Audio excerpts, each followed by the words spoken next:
Hey y'all. Welcome to the Knit Girls. This is episode 560, take 2. I was in the middle, I drew out this long story. And now it you was get to tell amazing. It again. No, you're not. It's not going to be the same.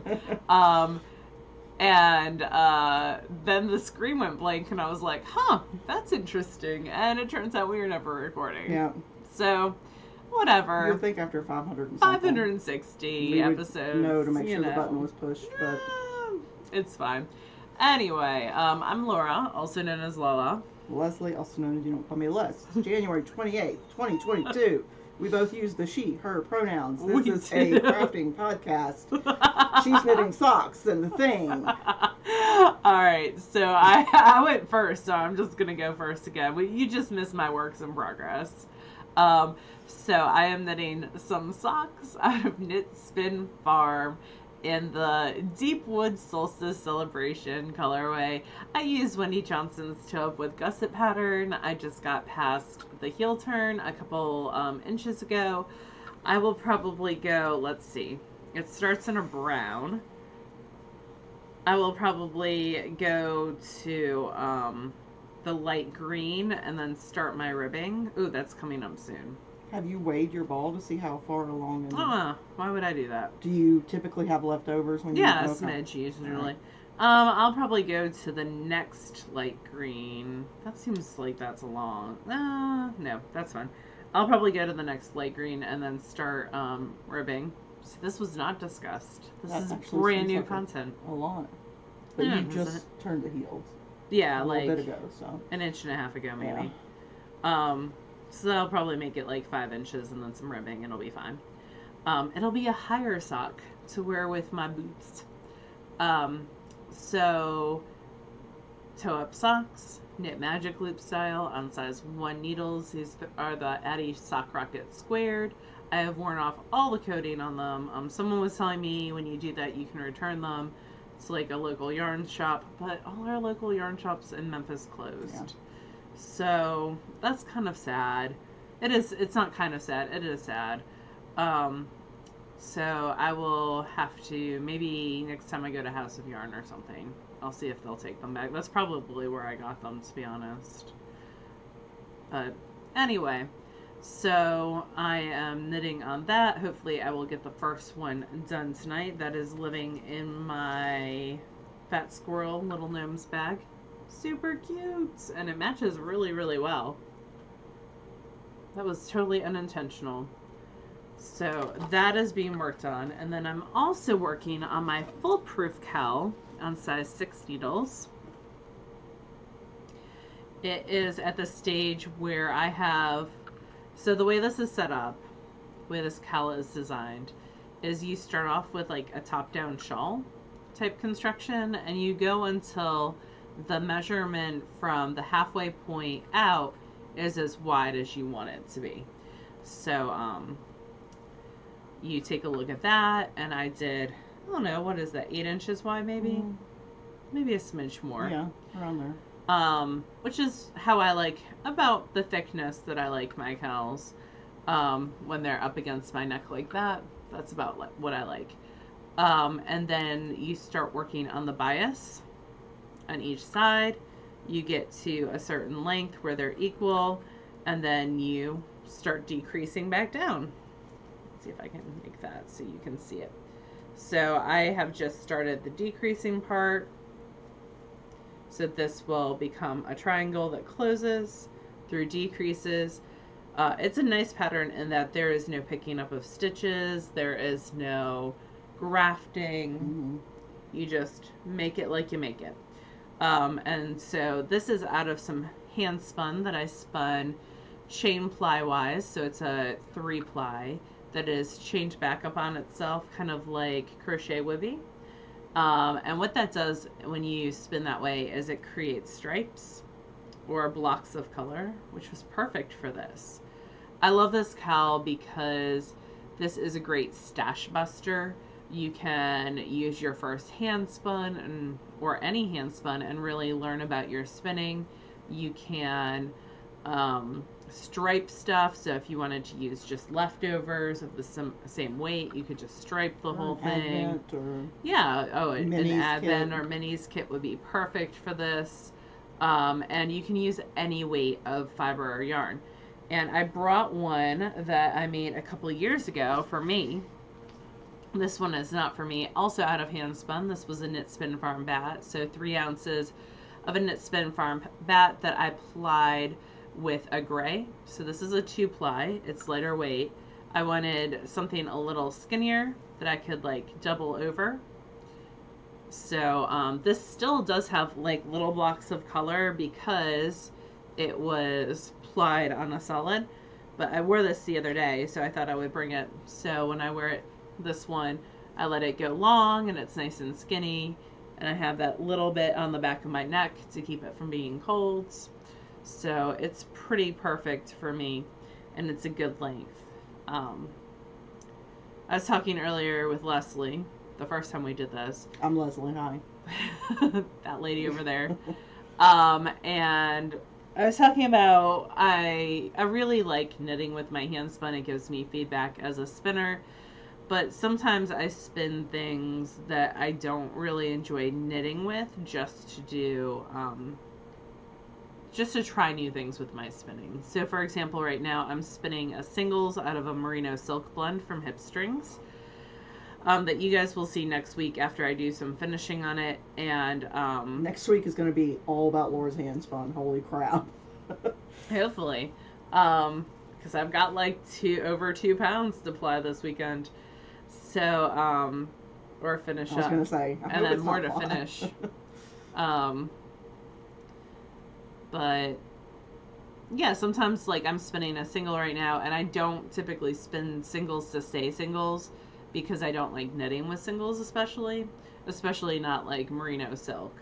And also because of that, when I go to spin, like I'm trying to spin a chunkier single, I am not great at it. So I definitely need practice. So I put that on Instagram and I asked people, like, do you sometimes spin yarns that you don't intend, that aren't your preferred crafting yarns, just to learn and explore new techniques, or do you always stick with stuff that you craft with? And a lot of people said they stick with what they craft with, which is important when you're buying stuff like wheels to know if they'll make the weight of yarn or the style of yarn that you like to craft with. And I asked Leslie what she likes about spinning, and she answered. I forgot. No, mostly I just enjoy the process of spinning. So I never approach spinning a braid or a bat and say, okay, out of this I want X ply woolen spun with this sort of color like distribution. Not because there's anything wrong with that, but for me that makes it too much of like a structured process, and when it comes to spinning, I just like it to sort of, whatever it ends up as, that's what it was meant to be. But you don't really craft with your hand spun. I don't, and not because there's anything wrong with it or I dislike it. It's just because I have so many things ahead of it in my head what I want to make that the hand spun projects aren't high enough up on the list. And I wonder if you changed that like thinking process, if that would change how you approach spinning. Maybe. Like if you were like, I really want to do a hand spun sweater and I'm spinning this and this style for this sweater. Maybe it would. I don't know. But Leslie has bats at my house to spin. I do. I intentionally left it there so that I could spin it. That's why she left it there. No, because I don't make time to spin here. I know. And if I go to Laura's house and, we usually stay in that one in the living room. Yeah, because that's where the TV is. Right, and that's where Pearl is usually. I mean, Pearl gets free reign of the house, but yeah.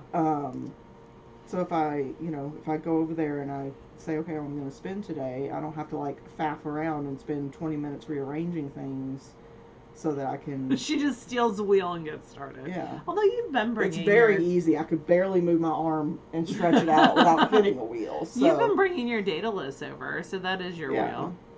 And It I is a enjoy nice that. portable wheel. But I prefer a treadle wheel if it's going to be a woolen spun. It just, you can make more immediate adjustments with a treadle wheel. So, anyway. So I've got a couple knitting things. Yes, what have you... Look, we've already gotten past the point of no return. Yeah, and it's still a little blinking red button, so. Yes. So I found a bag that was given to us at SSK. Well, this one was for me. SSK 2016, and I know that because it's embroidered on the bag. That's sweet. And this was from Rainstorm Studios, and it's a window bag. Look yeah. at that. Super cute. So as I was cleaning, I found several bags where I was like, "Ooh, why haven't I used this?" Yeah, I like the window on it. That's handy. This is... Oh my goodness, you're already in the second one. Yeah, I just started it. So this is Knit Spin Farms, Inspire Your Heart with Art. The one that I gave Leslie on the show last week. Yep. And I loved it so much, I was like, "Ooh, I got to cast that on right now." So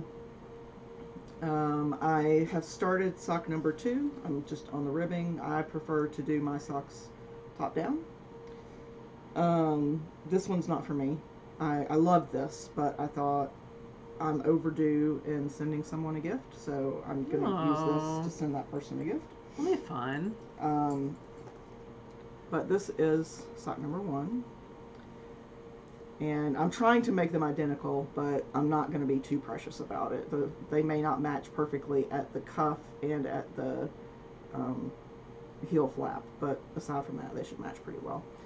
But yeah, I'm really happy with it. I love when Joanna just sort of experiments and plays with how she does her stripes. I do love playing, just in general. So this makes me happy. It's not, none of these are my typical colors except maybe the purple and maybe the darker green, but just the way she puts it together, it reminds me of the Rose Art, which was sort of the generic or off-brand of Crayola, the Rose Art box of like crayons or colored pencils or markers, because the colors were all slightly off from what Crayola's were. So that's what it makes me think of. It makes me happy, so. Good, I'm glad it makes you happy. So these will be my first socks of 2022. And that's cute. And then I'm knitting on the Solstice Pullover, and I'm using Loop's Yin Yang yarn. It's so pretty. And I'm using the fingering weight, but there's also a worsted weight version. I think there's an Aran weight version, or there used to be. I don't know if it's still around or not. I don't know that that's still around. But it makes me, this also makes me really happy because it's sort of a marled kind of tweedy effect. So the way that she does these colors. Steph is her name. Steph Gordon. From Loop, L-O-O-P. And it's linked in our show notes. And our show notes are on the TheKnitGirlls.com website.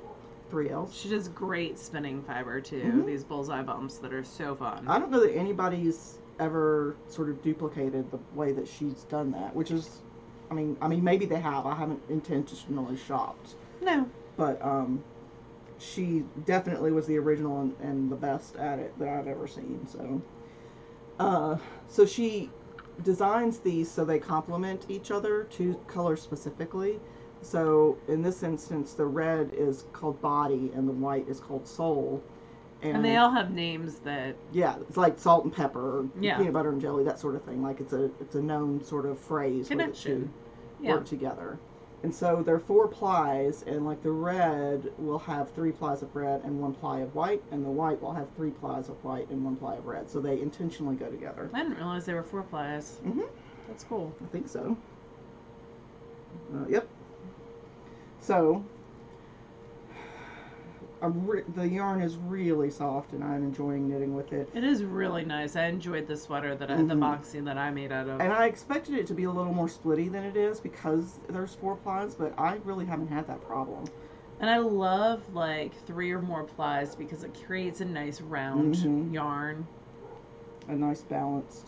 I've got a couple of like spots where it's pulled, like the needles have grabbed on it, so I have to work the yarn back in. Oh, I gotcha. But it's not like it's unsalvageable or anything. Once it soaks, it'll settle out. Yep. But yeah, it's making me very happy. I like how it's coming out. It's going to be crazy warm. It'll be nice and warm. But I haven't worked on it a ton this week because I've had other stuff that I've worked on. Your socks. This is, I've got like an inch. That's where I was last. Oh, I love those tilting planet stitch markers. When we recorded. So I'll actually move that so I know where I progress to when we record next. But yeah, I'm knitting this on a size 6, which is a 4mm needle, and I have to knit until it's 14.5 inches deep, or roughly 2.5 inches shorter than I want it to be, because that's 2.5 inches of ribbing when I'm done. What color will the ribbing be? It'll be the red. Okay. Actually, I don't know if it's brioche or not. I should check. It'd be fun if it was brioche. I could always make it brioche. You could. But yeah, so, ooh, I just dropped several stitches, so let me pick those up real quick. And, so I'm going to take this with me when I go to Laura's later, but that's only if I get sick of spinning and need a break. So, that's project number 2. And the other thing that I'm working on is a sewing project. And I'm not as far as I would like to be because I had to rip it back severely. So I wanted to make a rope bowl because I just wanted to learn how they're made. Yeah. And like learn the skill. And so I bought this like, I don't know, I wouldn't call it a skein of rope, but like 200 feet of rope from Amazon. You know, I searched a couple blogs and looked for what people recommended as, you know, sort of their go-to weight, and bought that. And but when I went to actually start sewing it, so the way that you the way that you do this is you're sewing each you're just going in a circle on your machine and you're just sewing it to the previous row. But I had some struggles where the stitch like width and length weren't quite right. Oh. And so there were a lot of sections. I had gotten it to about this big, and there were a lot of sections where if you sort of pulled, you would see holes because I had skipped sections unintentionally. And let me tell you how not fun it was ripping out white thread on white rope. I kind of want to core spin like part of your rope to add like some fun interest. Yeah, well, this one I'm gonna dip dye. I'm gonna like that'll be dye, fun. But if you're doing an itty bitty one, it'd be fun to core spin parts of it. And the next one I want to do, I want to include like strips of fabric, and then you would just wrap it around and then sew it so that basically core spinning. Yeah, but with fabric. Mm-hmm. It'd be fun with fiber though. I know. It might really jack up your machine though. 'Cause it's loose fiber. I mean, you'd have to clean it well afterwards, but it should be all right. Huh. I mean, you can spin with like, or you can sew with like Sherpa and faux fur, so yeah, you do definitely have to clean out your machine after. But yeah, so I was just happily going around. Once I figured out what the length and width should be, it's very meditative. Could you wrap like the little the metal twinkle lights around, or would that jack up your machine? I don't know. That'd be so much fun. I mean, the wire on those is pretty thin. Yeah. So as long as you like were paying attention to where your needle was hitting, it could be pretty fun. Yeah. I want to light up rope bowl now. Make good that to happen. Why though? Why not? You wouldn't be able to see it unless you were looking in it. Yeah, but it'd be cool to photograph like fiber and stuff. Yeah, I guess that would be a good prop. Mm-hmm. So yeah, once I got into the zone, it was very meditative. Like, you know, once you got the placement and you got your hands in the right section and everything, the only thing you have to contend with is because you're wrapping this in a circle, you're constantly adding a little bit of twist. Yeah. And so you have to, every, 10 feet or so, you have to stop and sort of unwind the twist from the ball. I ended up just winding this into like a center pull ball, and going from the outside. That way it doesn't tangle too terribly. But yeah, so I still got, I want to do a handle at the top that is like a basket handle, but that will sit on the side when it's not in use. Yeah. So I just need to in my head figure out how that works, or look on the internet. There's probably somebody who's figured it out already. I feel like our Star Knits ones kind of have that. Well, they have a little section on either side where it's not sewn to the main thing, so you have like a carry handle. So that is an option. But I want one that like you think of an Easter basket, like folded at the top. I understand. That's not in use, it sits on the side. But I don't know. We'll see.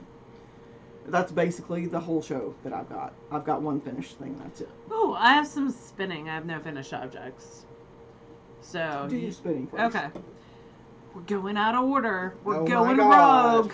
I have lots of spinning to ply because this weekend I am taking 2 classes, both through the Maryland Sheep and Wool. They're doing like a winter fest, which is super cool. No vendors, but it is all online classes. The first class I'm taking is a blending boards class Sunday morning, which I'm super stoked about. I got a fiber pack that I purchased to do all the blending with. I even printed out my handouts like a good student. Wow. I know, right? You must have done that at school. Yes. Yes, I did. I almost emailed them to you because Google was down at my school, and it was like a shared Google Laura needs drive. not to like share. No, when I need stuff printed. When she needs something printed, she sends it to me. Because I don't have a printer at my house. I wouldn't, except I'm married to a tech guy, so. My finishing class that I'm taking in the afternoon, you need to have between 8 to 12 skeins that you are going to finish. So finishing can involve like just setting it in water. It can involve steaming. It can involve thwacking. That's a lot of yardage. What is that? So these were 2 bats from Knit Spin Farm. Oh, okay. So it's 6.5 ounces. It was in a like hot cocoa colorway. Let me find the tag. Okay. It's one that I bought in an update. That's why I got 2 of them. Yeah. And I threw the tag in my bag. And now I can't find it. It's gotten lost in all the hand spun projects in here. I don't know. I'm sure it'll turn. Oh, did I put it in the outside pocket? Thinking ahead? No, you did not. I did not. I put other tags in the outside pocket and my car keys. I don't know. It went somewhere. Anyways, it was 2 bats called like hot cocoa, and they were 3.25 ounces each. And I was like, I put probably like 4 pictures on Instagram. I was like, this has now become a Joanna Springs fan account.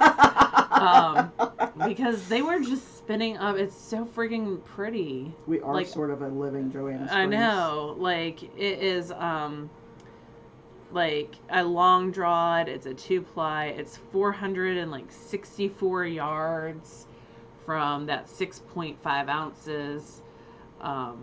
It just absolutely, there's these, it's mainly brown with like these pops of purple sari silk and purple, but then every once in a while there's this blue that appears. Anyway, it made me happy. I spun it on my Matchless, which is set up in double drive, and it just made me happy. So, and the Matchless is free, so you can use it tonight. Oh, I thought you meant like it's free. You can have it. No, you cannot have a Matchless. You have your own Matchless. I do. It's collecting dust, but I do. But yeah, it makes me happy. So woolen spun, right? Woolen spun. Okay. Yep, long draw, full on long draw. Yeah, spun it watching all the Penguins games. That's hockey for non-hockey people. I only know that because of Laura. Look at that, like, right there. No, it's so pretty. When you were holding it up, there was a blue section right in front of your right side. It was really pretty. Yeah, there's some blue sari silk. So it's just really, really pretty. So that'll get finished, probably thwacked to make it even more light and airy and bring out some more halo. So this was skein number 7. Skein 8 is on the wheel right now. It's the singles. I'm going to try to do a core spun because I want to discuss that with Maggie. I'm taking this class with Maggie Casey, and she's amazing, and I just want to climb into her brain. So I'm trying to do all the different samples ahead of time. And the cool thing about these classes, it's on Zoom, but you get access for up to 30 days afterwards. So I can spin even more and rewatch. I'm going to see if I can find this tag because now it's bothering me while you talk. But, yeah, all the things. So, and then I also have been spinning on my Inglenook Advent. I got the first 4 days of that done. So around... Did you finish 2 ounces. The hip strings one? Is that one of the ones that you're waiting to finish in the class? Like I finished it. I finished the spinning. I'm waiting to finish it. I have 4 ounces of Cordale, and I don't think you guys have seen this in Eats Prey, Prey, Love colorway from Hello Yarn, and then I also have all the hand spun. I also have the sweater spin that I was working on. I wonder if the tag went under. Oh, something else went under. What is that from? Oh, I don't even know. Some button of some kind. Oh, maybe my tag fell out somewhere. Maybe you threw it in a different bag. No, I put it in this bag when I threw the yarn in there. Anyway, it's probably like maybe on the floor. Yeah, you might have flipped out when you grabbed something.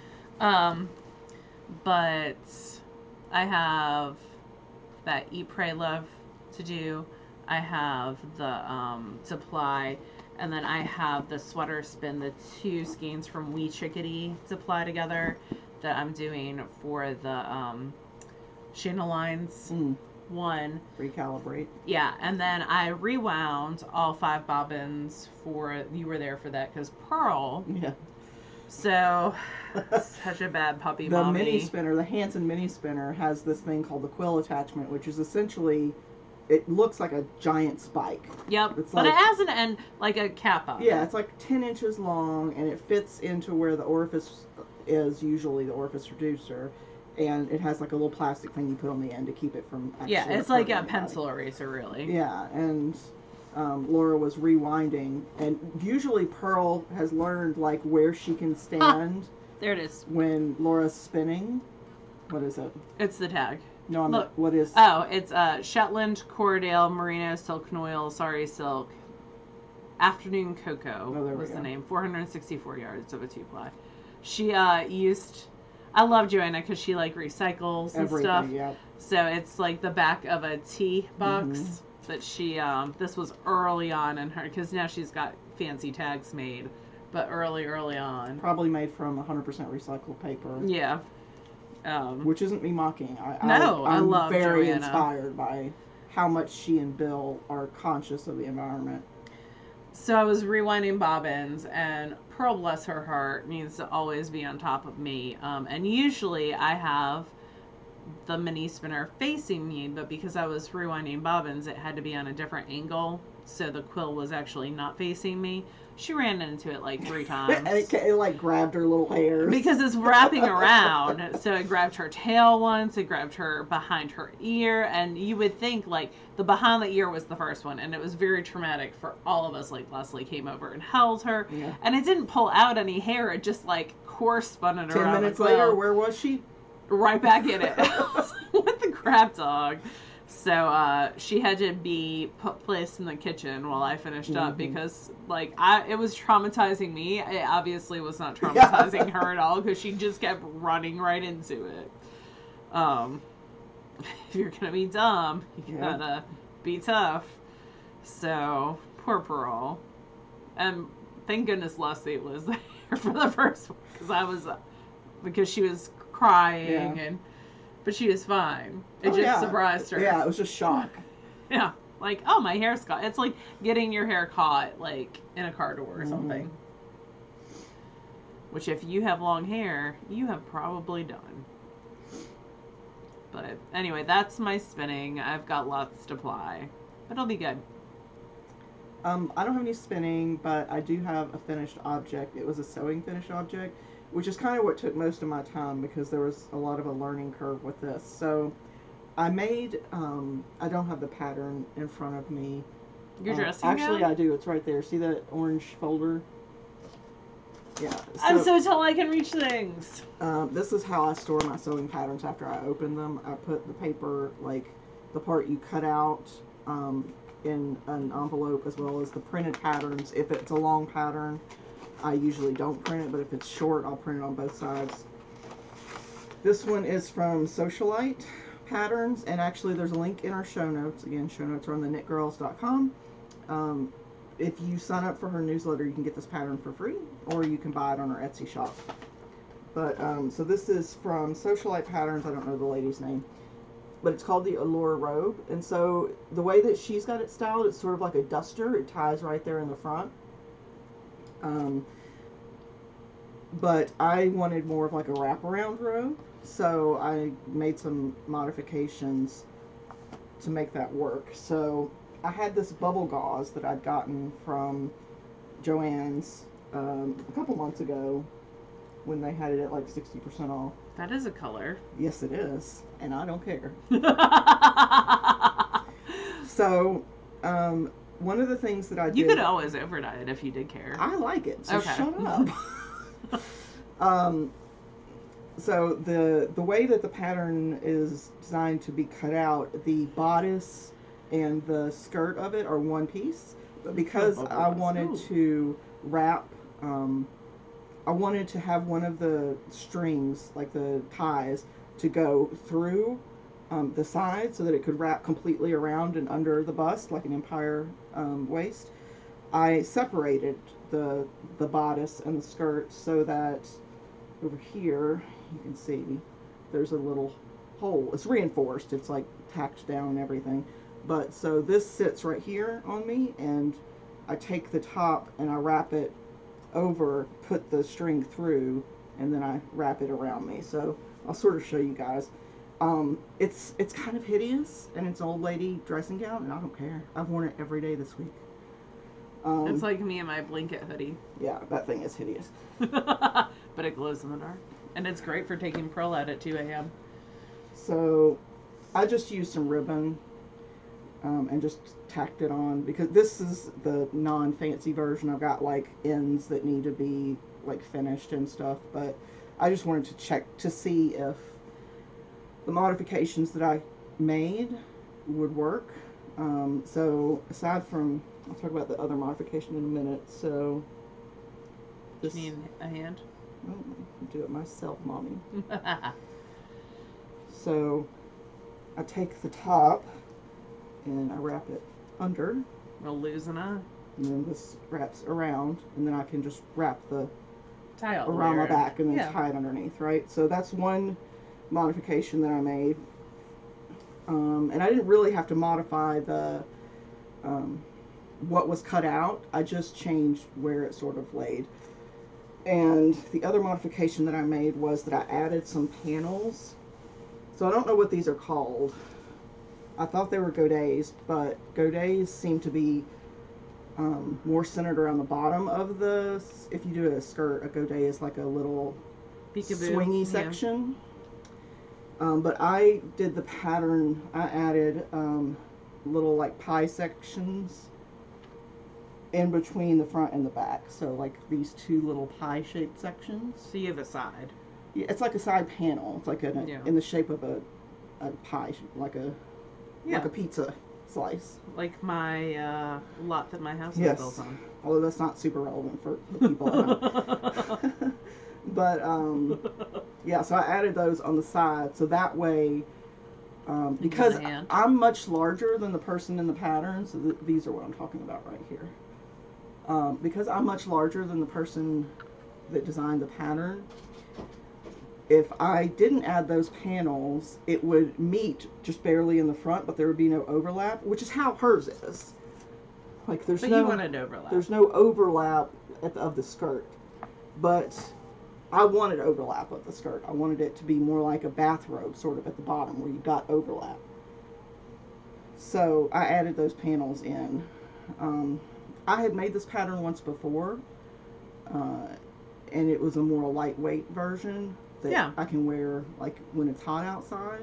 But this one, it's been chilly upstairs where my office is. Here. So I've been wearing my old lady dressing gown, and it makes me super happy. It's whatever makes you happy. And I'll put a picture in here of me looking dumb and happy. I love it. I'm glad it makes you happy. Yeah, the inside is a totally different color. It's like an orange, but a weird orange, not like a, I don't know. It's a rust. That's a value judgment on a color that, you know, it's just not my preferred color. And this isn't really my preferred red, but I don't care. It makes me happy. So, yep, that's my finished object of sewing. Yay!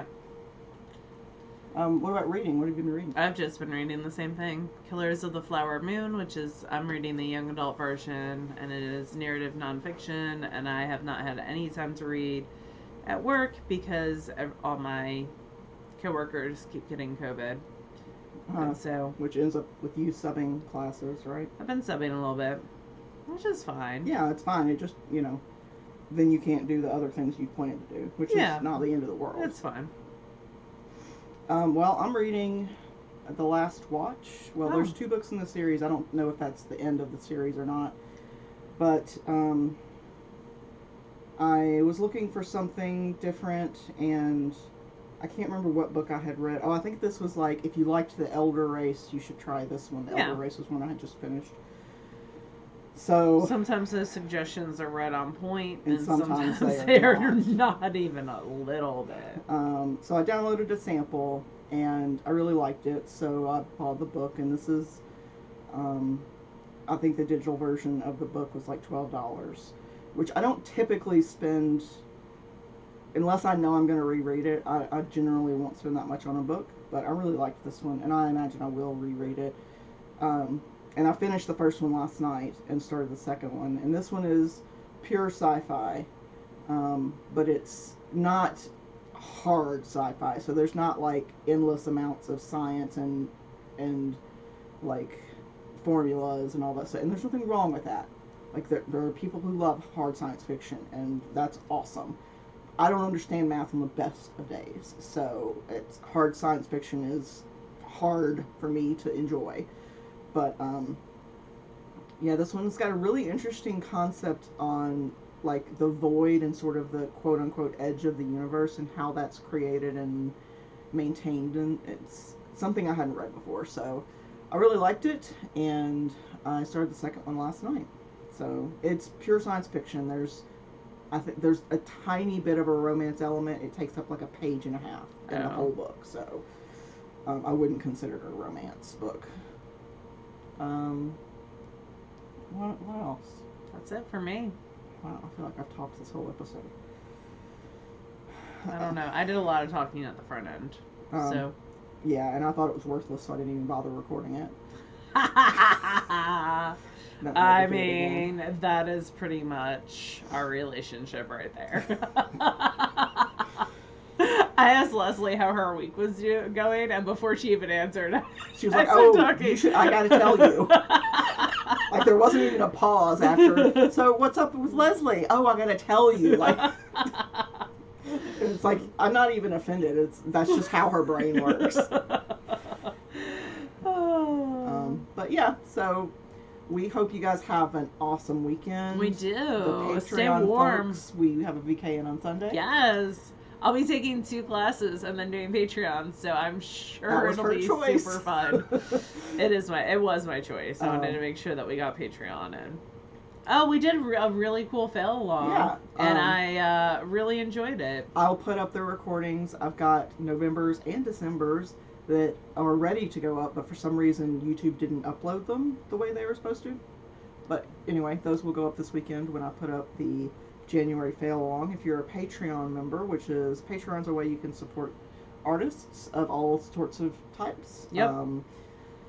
I support podcasters and weavers and singers and a poet.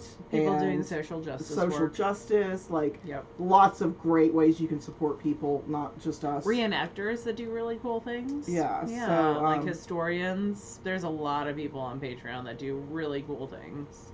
Yeah, so I will make sure those are uploaded this weekend. and put up a link so people know. And yeah, we'll talk to you guys in February. Bye, y'all. Bye, y'all.